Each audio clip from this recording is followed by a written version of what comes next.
yang dimuliakan Allah Subhanahu wa taala. Oleh karena itu, ada hal yang menjadi perhatian bagi kita bersama. Menjadi perhatian bagi kita bersama supaya puasa kita ini bisa kita maksimalkan, kita sempurnakan. Baik, untuk melanjutkan pengajian kita yang tadi malam sebagaimana yang kami janjikan, bahwa pada subuh ini kita lanjutkan poin yang keempat yang bisa membantu kita untuk lebih khusyuk dalam ibadah sholat. Nah, tadi itu tadi malam kita jemput sedikit. Poin pertama, menghadirkan hati kita kepada Allah Subhanahu wa taala. Yang kedua, memahami makna setiap bacaan yang kita ucapkan. Yang ketiga, kita agungkan Allah Subhanahu wa taala dalam sholat kita. Yang keempat, Bapak Ibu jemaah yang dimuliakan Allah, al-hibatu wal khawf, ada rasa takut kita kepada Allah Subhanahu wa taala di dalam salat kita itu. Rasa takut itu hadir karena memang dia mengingat bagaimana pedihnya azab Allah Subhanahu wa taala. Dia hadirkan pada saat itu bagaimana pedih dahsyatnya azab Allah Subhanahu wa taala. Muncullah rasa takut dalam dirinya. Rasa takut ini hadir karena dia cemas, khawatir tidak diterima amal ibadahnya ini di hadapan Allah. Khawatir kalau dalam ibadahnya itu masih banyak kekurangan. Memang dalam ayat Allah disebutkan la yukallifullahu nafsan illa wus'aha. Allah tidak membebani seorang hamba di luar kemampuan hamba tersebut. Tapi ingat, kewajiban bagi seorang hamba tetap belajar untuk menyempurnakan ibadahnya. Kapan ayat ini berlaku? Allah tidak membebani seorang hamba di luar kemampuannya selama seorang hamba tadi tetap berusaha untuk memperbaiki ibadahnya. Kalau misalkan dia tidak berusaha memperbaiki cara ibadahnya, cara sholatnya, bacaannya, hatinya tak diusahakan supaya ingat kepada Allah, ini tidak berlaku bagi orang tersebut ayat ini. Berlaku ayat ini selama kita masih memiliki ikhtiar, usaha. Apa contoh ikhtiar kita, Ustaz?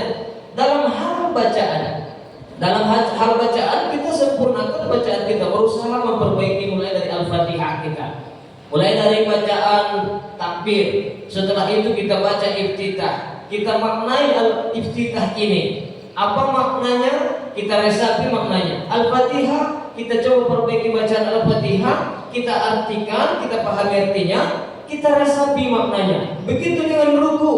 Apa makna ruku yang sesungguhnya? Ruku itu kita rukukkan badan kita menghadap kepada Allah Subhanahu wa taala. Itu secara zahir. Tapi ternyata hakikat dari ruku itu Bapak Ibu jemaah, bahwa kita sedang tadarruk di hadapan Allah Subhanahu wa taala, sedang merendah di hadapan Allah Subhanahu wa taala. Begitu kita misalkan sujud, kita letakkan kening kita ini di tempat yang paling rendah, yang sejajar dengan kaki kita. Bukankah kaki ini menjadi anggota tubuh paling bawah? Kaki kita ini menjadi anggota tubuh paling bawah. Begitu kita sujud, wajah anggota tubuh yang paling mulia dalam diri kita letakkan pada posisi anggota tubuh paling bawah. Apa yang dipijak kaki ini, disitulah kita letakkan kening kita, Bapak Ibu. Artinya di sana apa? Tidak ada yang pantas untuk disombongkan. Tidak ada yang pantas untuk menjadikan kita berbesar diri. Kita rendah kecil di hadapan Allah. Kemudian hikmahnya, setiap satu rakaat kita sholat kembali, pemikiran kita untuk memulihkan stamina kita supaya nanti di dalam sholat zuhur itu bisa kembali fokus. Nah, hilang lelah letih dari aktivitas kita. Tidurlah sejenak menjelang zuhur. Kita terbalik. Kapan tidur kita? Sebelum zuhur atau setelah zuhur? Kita setelah zuhur, dan itu pun bukan tidur qailulah, bukan tidur sejenak, tidur banyak sampai menjelang asar. Ada yang kelewat lagi sholat asar, Bapak Ibu. Jadi tidur yang dimaksud di sini ibadah itu adalah ketika orang yang berpuasa itu tertidur, ya tidur dia sejenak untuk menghilangkan lelahnya untuk semangat kembali melakukan ibadah. Misalkan dia ngaji sudah setuju ngantuk dia, nah tidurlah ini orang yang berpuasa tadi agak sejenak 5 menit atau 10 menit supaya kembali fokus melanjutkan tadarus Al-Qur'annya. Itu yang disebut dengan ibadah. Bapak Ibu jemaah yang dimuliakan Allah Subhanahu wa taala. Maka semua nikmat yang Allah titipkan hari ini berupa ibadah ini kita mesti syukuri dengan ucapan alhamdulillahilladzi bi nikmatihi tatimmus shalihat. Segala puji bagi Allah, nikmat yang Allah berikan kepada kita sehingga kita bisa pergunakan untuk menyempurnakan amal-amal saleh. Tidak semua orang Bapak Ibu bisa menikmati ibadah ini. Tidak semua orang yang beragama Islam bisa beramal maksimal di bulan Ramadan ini. Orang yang berpuasa hari ini banyak orang yang berpuasa, menahan lapar, menahan haus, ya. Tapi yang bisa menyempurnakan puasa itu bisa mengambil sunnah-sunnah puasa, menjauhkan yang makruh-makruh, apalagi yang membatalkan itu sangat sedikit jumlahnya. Kenapa? Karena itu disebutkan oleh Nabi, kam min shaimin. Banyak orang berpuasa. Laisa lahu min siyamihi illa al-ju'i wal 'atash. Tapi mereka tidak memperoleh apa-apa dari puasanya melainkan rasa lapar dan haus saja. Maka Bapak Ibu, kita berusaha supaya ibadah kita ini sempurna, supaya puasa kita ini maksimal. Sebab dalam sebuah hadis dikatakan, "Ma min 'abdin", tidaklah seorang hamba yasumu yauman fi sabilillah, berpuasa dia di jalan Allah satu hari saja. Artinya seorang hamba tadi berpuasa untuk memperoleh ridho Allah, memperoleh pahala dari Allah, benar-benar untuk Allah. Maka dengan puasanya yang sehari itu, kata Nabi, illa bidzalika ba'adallahu wajhahu 'anil nari, Allah jauhkan wajah seorang hamba yang puasa tadi dari neraka 70 kharifa, 70 tahun perjalanan ke Allah Subhanahu wa taala. Oleh karena itu, ada hal yang menjadi perhatian bagi kita bersama, supaya puasa kita ini bisa kita maksimalkan, kita sempurnakan.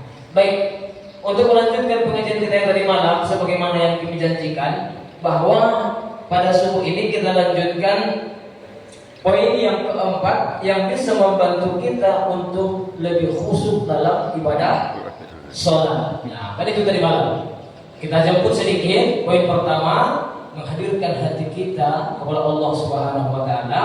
Yang kedua, memahami makna setiap bacaan yang kita ucapkan. Yang ketiga, kita agungkan Allah Subhanahu wa taala dalam sholat kita. Yang keempat, Bapak Ibu jemaah yang dimuliakan Allah, al-hibatu wal khawf, ada rasa takut kita kepada Allah Subhanahu wa taala di dalam sholat kita itu. Rasa takut itu hadir karena memang dia mengingat bagaimana pedihnya azab Allah Subhanahu wa taala. Dia hadirkan pada saat itu bagaimana pedih dahsyatnya azab Allah Subhanahu wa taala. Muncullah rasa takut dalam dirinya. Rasa takut ini hadir karena dia cemas, khawatir tidak diterima amal ibadahnya ini di hadapan Allah. Khawatir kalau dalam ibadahnya itu masih banyak daripada niat itu wajib untuk puasa Ramadan memalamkan niat, tabyitun niat. Artinya apa? Yang disebut malam itu mulai dari terbenam matahari sampai terbit. Terbenam matahari maghrib itu Pak, habis Bapak baca doa tadi sudah boleh Bapak berniat Pak. Habis berbuka tadi, setelah selesai baca doa sudah boleh pasang niat, karena itu sudah masuk waktu malam. Kapan batasan akhir dari niat ini? Min tulu' ila tulu'il fajri, sampai terbit matahari. Itu kalau puasa wajib, puasa Ramadan. Tapi kalau puasa sunnah boleh niat itu dipasang sebelum matahari tergelincir, sebelum zuhur. Itu bedanya niat puasa sunnah dengan puasa Ramadan. Karena kata Nabi, man lam yabitun niyah falaisa syamalah. Siapa yang tidak berniat di malam hari bulan Ramadan, tidak ada puasa baginya, maknanya tidak sempurna puasanya. Dan itu. Jadi malam sebelum imsak pula kita pasang niat kita. Mulai dari berbuka itu sudah boleh kita memasang niat. Dalam sahur ini sunnahnya kita akhirkan sahur itu, maknanya dekat dengan waktu subuh.